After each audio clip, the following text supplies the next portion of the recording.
اللہ وہ معبود برحق ہے کہ اس کے سوا کوئی عبادت کے لائق نہیں، زندہ ہے، سب کو تھامنے والا، اسے نہ اونگ آتی ہے نہ نیند، جو کچھ آسمانوں میں اور جو کچھ زمین میں ہے سب اسی کا ہے۔ کون ہے کہ اس کی اجازت کے بغیر اس سے کسی کی سفارش کر سکے؟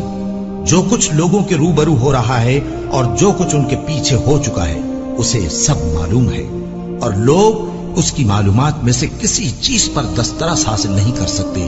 ہاں، جس قدر وہ چاہتا ہے اسی قدر معلوم کرا دیتا ہے۔ اس کی بادشاہی اور علم آسمان اور زمین سب پر حاوی ہے، اور اسے ان کی حفاظت کچھ بھی دشوار نہیں۔ وہ بڑا عالی رتبہ ہے، جلیل القدر ہے۔